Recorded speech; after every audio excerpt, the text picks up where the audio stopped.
The voice of sharing, Durian ASEAN.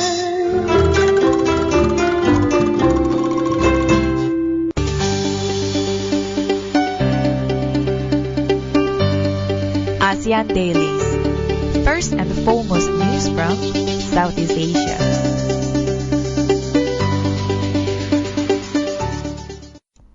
Hello and welcome to Durian ASEAN. You're with Gowri today.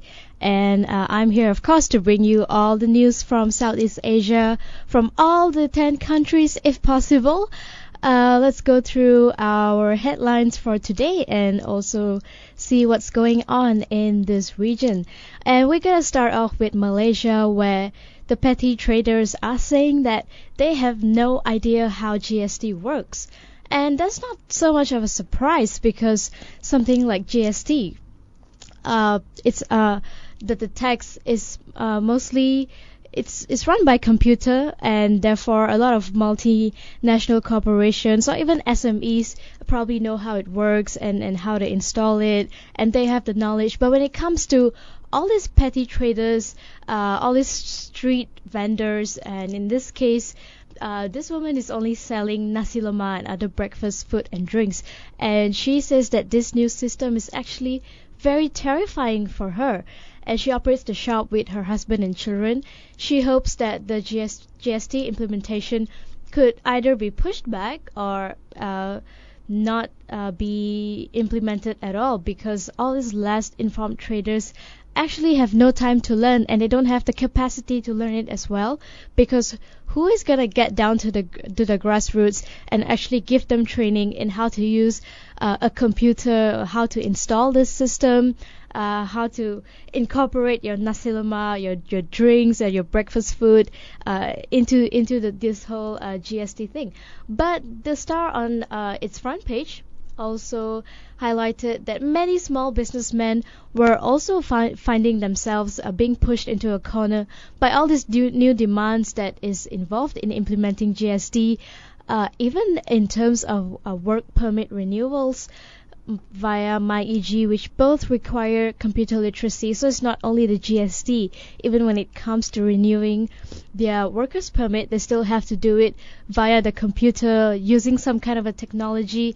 And most of these people do not happen to be computer savvy. They don't have the time to go and learn, because this is their job and this is what they're doing. And they also do not have sufficient funds to put things in order, and especially by the very tight time frame that's given by the government. And another business owner also said that he's running his business in a very traditional way, where everything is done manually. So buying new equipment and installing this new software can be a little hard and confusing. And he also said he really had nothing against the implementation of GST, but he hopes that the government can either get down there and help them come up with a proper manual, a how-to when it comes to installing and practicing this GST. And most of these people, of course, have very simple background, very limited education as well. Most of them, probably all, are even computer illiterate, and they it's not very easy for them to get on the bandwagon of something like this. And it would be great if their demands can be heard by the government, who will either delay the GST or do something about it at a grassroots level, where they actually send volunteers down there to talk to these people and to help them and see how they can implement this GST.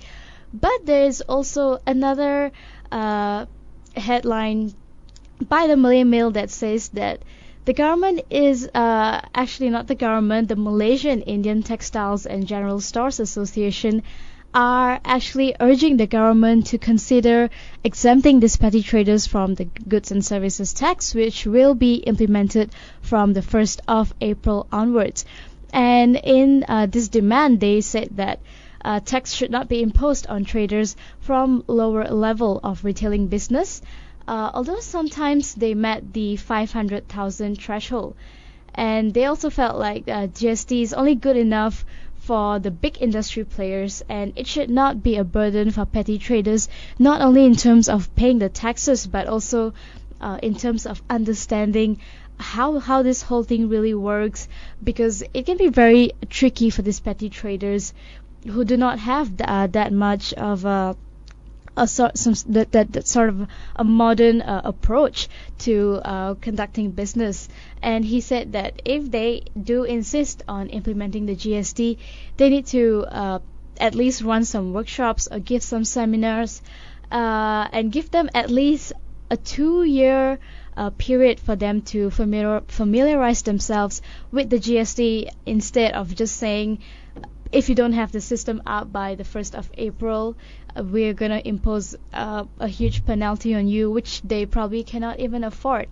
And he said he cannot deny that the prices will of course go up, but so far nothing is concrete. So let's just see how this one goes. The Secretary of the Malaysian Indian Textiles and General Stores making demands for the GST to exempt all these petty traders who are earning equally or less than 500,000 ringgit.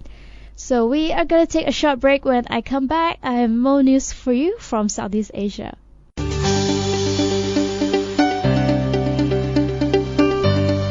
ASEAN Dailies. First and foremost news from Southeast Asia.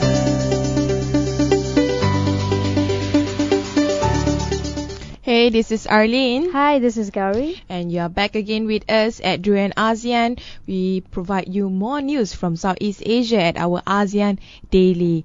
So to continue our news, we want to report something that happened in Cambodia.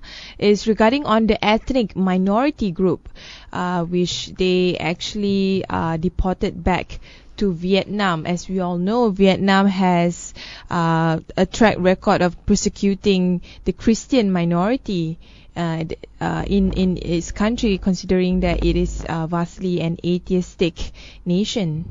And this Montagnard group was arrested and sent back on Saturday after crossing into Cambodia in search of a release. We know that they have actually been hiding in the forest for a very long time before this, because we reported about that as well. And it seems that instead of coming up with a more structured solution, they are just going to deport them back to Vietnam.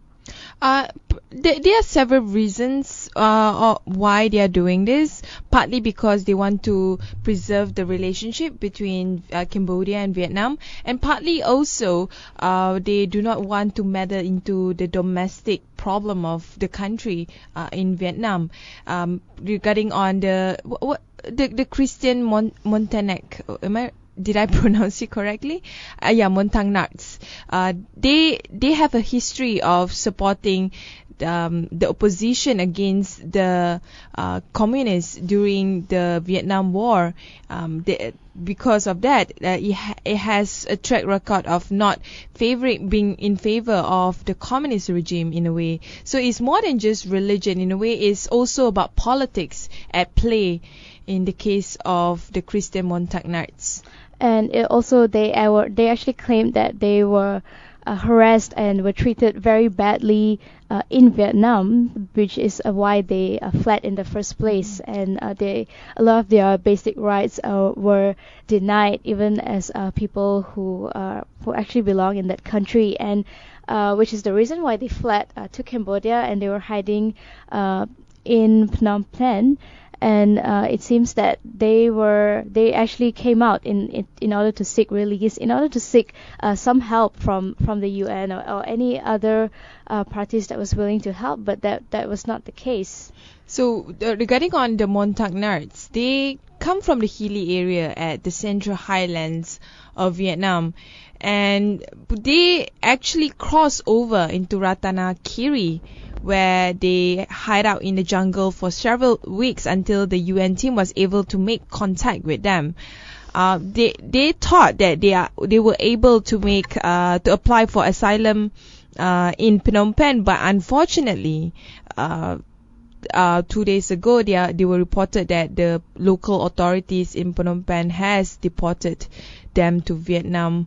I hope the UN or someone higher up in ASEAN can do something about it, because their lives might be at stake in this case. And although some of them have actually been deported back to Vietnam, it seems there are still some groups of them who are still in hiding and hoping for someone, like you mentioned, the UN or some higher party to actually, like ASEAN. yes, to reach out and help them. So hopefully they do manage to get somebody to step in and to help them. Mm-hmm.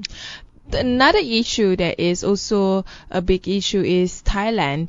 Apparently Thailand is warning US to mind its own business over politics. As we all know, Thailand has changed its regime from a democratic elected Prime Minister Yingluck to now a military government, Prime Minister Chan O-cha. I mean, that is a huge warning, for a country like Vietnam to say, mind your own business. For a country like Thailand to say to the US, mind your own business. And it's also interesting because the US and Thailand have actually been friends for quite some time, but everything became rocky and became shaky after Chan O-cha took over Thailand in the military coup, and they have not been getting the election that they were promised. And of course the US wanted to step in and to say that this is not right, this is not how you're supposed to be running the country. But then the Prime Minister Prayut Chan O-cha said that it's none of your business how I run my country, and you don't come in here and tell me what to do about it. Well, in this case, I would say the military prime minister is right. The US should not mind its business in Southeast Asia as a whole, but at the same time, I think the concern of Washington is definitely very aptly, because ASEAN is not taking any lead on this. None of the Southeast Asian individual nations are actually directly giving its concern over what is happening in Thailand right now. I mean, for the sake of what we see in Myanmar, going from a military government to a more democratic one is a positive move, but what we see in Thailand is totally a backward sort of transition towards an authoritarian regime. This is not, I don't think it gels well with the US, especially it used to have a closer one of the closest relationship in Southeast Asia with the US. And that's a very interesting way to look at it, because if we were to look at it from General Prayut Chan O-cha's point of view, he is, of course, they didn't want a military government, but he took over, and he has been running the government for actually some time now, and he's trying his best to actually make some changes to Thailand, especially in terms of economy. Yeah, and he came up with his own plans for the country. Of course, the people there are not happy with what he's doing, which is why that probably prompted the US to step in and to tell Prayut Chan O-cha that this is not how you run your country, your people don't like this. But like you mentioned, because ASEAN itself is not doing anything, it kind of doesn't make sense for US, which is an outside party, to come in and meddle. And possibly, I think Thailand is changing its foreign policy direction to be more closer to China. I mean, mind you, severing ties with Washington would cause a blockage of 4.7 million US dollar of security related aid, as well as suspending high level engagement in some military exercises and police training programs. I mean, I'm not sure whether they need it or not, but it seems like Prayut Chan O-cha doesn't really care much about the suspension of aids and military budgets by Washington. And he also said that the US does not understand Thai politics, which is the first reason why it should not meddle with how the country is being run. And this is also because of Yingluck, who was also the country's first female premier, who was ousted, as we all know, and that seems to be another reason why the U.S. has stepped in. But Prayut Chan-o-cha is actually denying it, saying that no, whatever happened to Yingluck was not political. It was up to the people. They didn't want her to be in charge anymore, which is why he stepped in, and he's in charge now. So nobody will tell him how to run his country. To be very frank with you, none of us actually know what's happening now in Thailand's politics, other than it's being ruled by a military I wouldn't say dictator. I would say military government. For a moment, I thought you were going to say none of these prime ministers know how to run their country, not just him. Actually, you are right about that, because Thailand's democracy, it has been in a halt for quite some time, even prior to the military regime took over. I mean, that's also one of the reasons why it took over in the first place. So it has to figure out what kind of democracy that the Thai people wants. We will take another short break. When we return, we will have more news from Southeast Asia.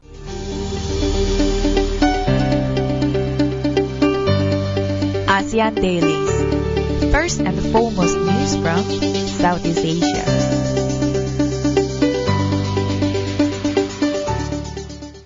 Hey, this is Arlene. Hi, this is Gowri. And of course, continuing our news today about the Pope.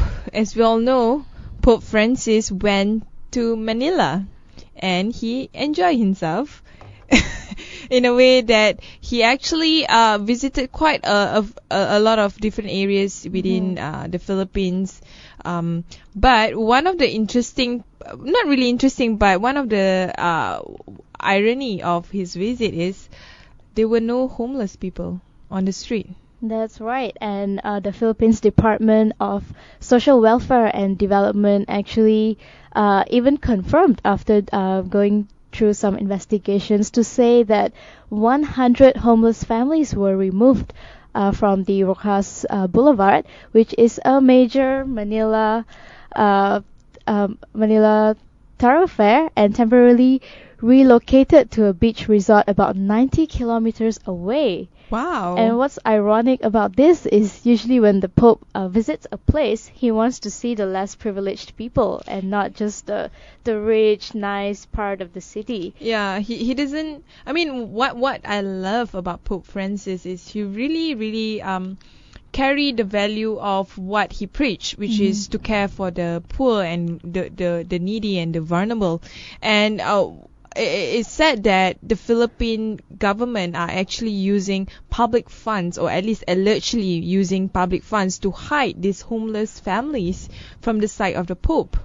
And when they do something like this, of course, first of all, it reflects badly on the country itself, and also on the people who were in charge of actually the event. Like you said, Pope Francis actually carries his values, he practices what he preached, but these people underneath him are actually not doing the same thing, and they're going against what they're supposed to be upholding, because these poor homeless kids, homeless families, I wouldn't say they have more right to the Pope, but they probably have equal right as everybody else to be there and to greet him and meet him. And besides, the Pope would want to see the reality on the ground.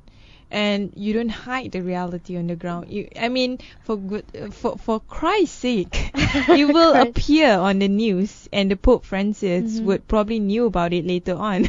Exactly, and he's not like David Beckham or something, right? He's the Pope. What's wrong with letting the Pope see people from all classes of society? Because ultimately, he's like a father to everybody, which is why he's called the Pope. So it doesn't make sense for them to hide these kids and families away. It doesn't make sense at all. In fact, investigation is underway in a way, I suppose, in terms of trying to seek for what is being done during that time with the homeless families. So hopefully, the Filipino government won't use public funding anymore for this kind of stuff. I mean, if they really want to hide the homeless, at least provide them with better shelters and all that, and and access to basic needs. And yes, don't misuse the funds that was provided to them, because what they were supposed to do was just to make sure that the Rojas Boulevard was safe and secure, not just get everybody out of there and move them, Being safe and secure somewhere doesn't else. mean that you need to get rid of the most vulnerable from society. In fact, they are the most vulnerable. They are endangered at danger of, in terms of crimes or in terms of being harmed by other people. So they are the one that should be taken care of, at least for my naive mind of the homeless people. And I think, for the Philippines are a majority Catholic nation, so I think you shouldn't just rely on the Pope, as an idol, but you really, embrace the values and his words and the kind of stuff that he's trying to promote to all Christians and non-Christians too, in a way. So on the other hand, while we are talking about religion and the homeless people, in Brunei, they are talking about money. And not just any money, they are talking about developing broader trade ties with Taiwan. It's very rare for us to actually find news on Brunei. That's right, and it's not about stoning people to death, and it's not about any harsh law being implemented either. This is actually something quite positive from Brunei. Yesterday we were interviewing a young entrepreneur from Brunei to talk about some of the entrepreneurship development in the country, and also how young people are starting to see that you shouldn't just apply for government jobs. There are other jobs that are worth applying for, like starting your own business. And I think with Brunei now looking at more fundamental change in its economy, as we all know, the oil will dry up soon for all globally, even though now the prices of oil is relatively low. So I guess in a way, Brunei is looking at different ways at trying to explore and exploit its natural resources. It seems that Singapore, Vietnam, Thailand, Philippines, Malaysia, and even Indonesia have already signed the PIA, which is the Protection of Investment Agreement with Taiwan.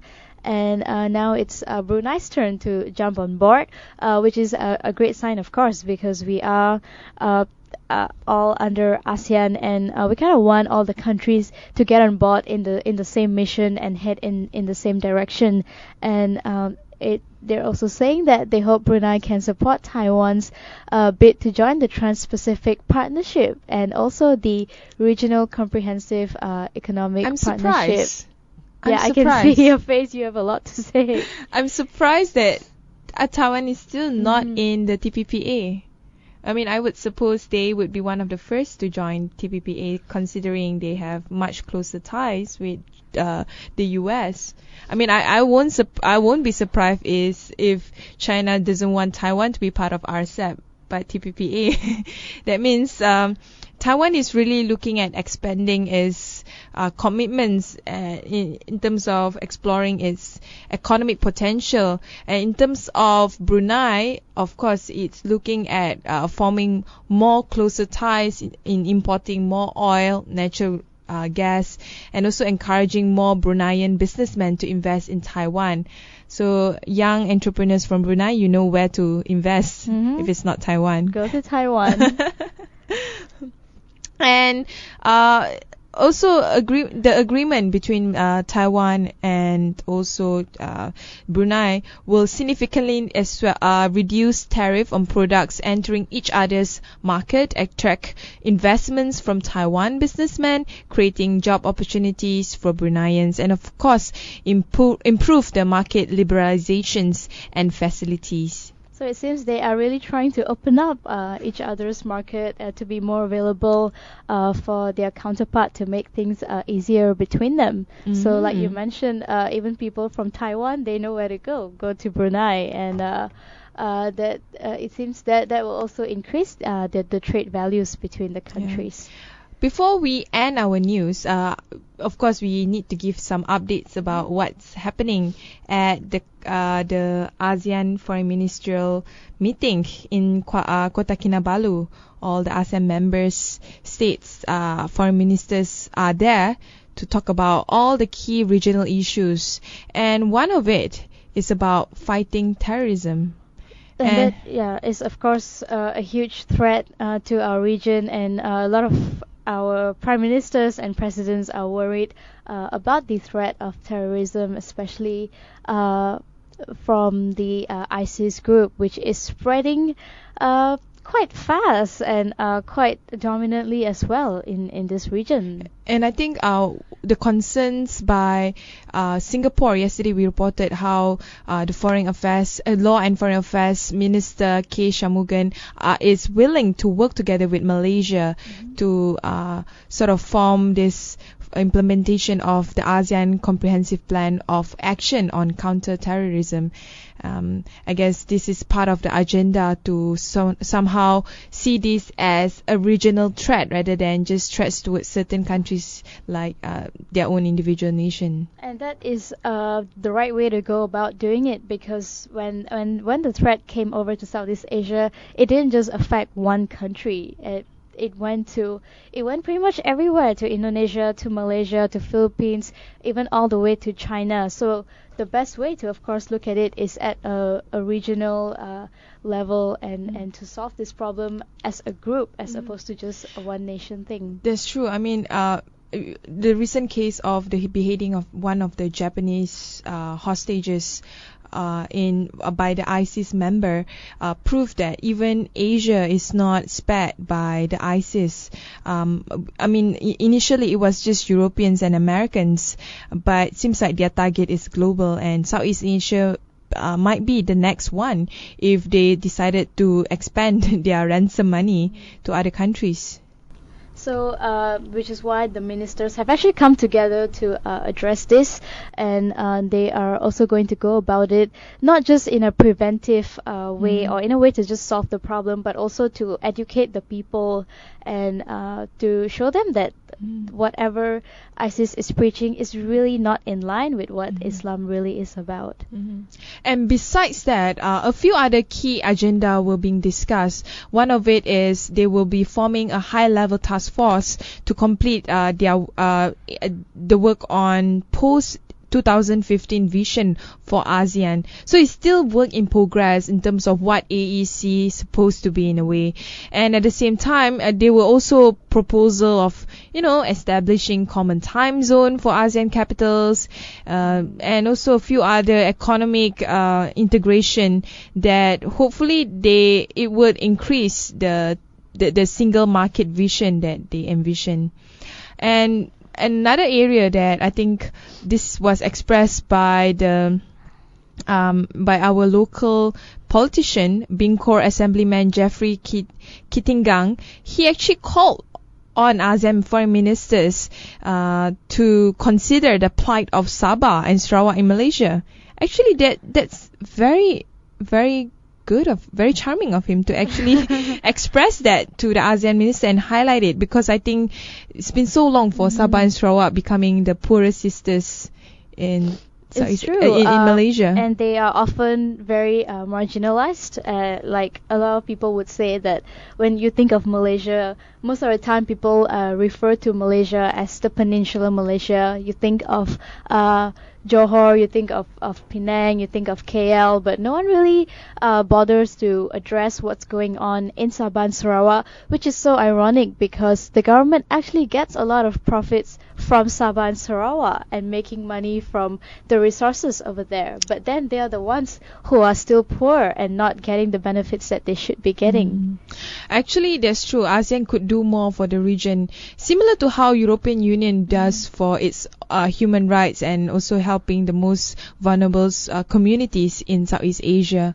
So that's all for our news today. We will resume our news commentary or our ASEAN Daily tomorrow. And don't forget to like us on Facebook, follow us on Twitter, Instagram, and subscribe to our YouTube channel for all the daily podcasts if you want to listen to our daily program. And of course, you can always listen via your mobile via TuneIn app and by search for Durian ASEAN. So we'll continue with another interview. Stay tuned.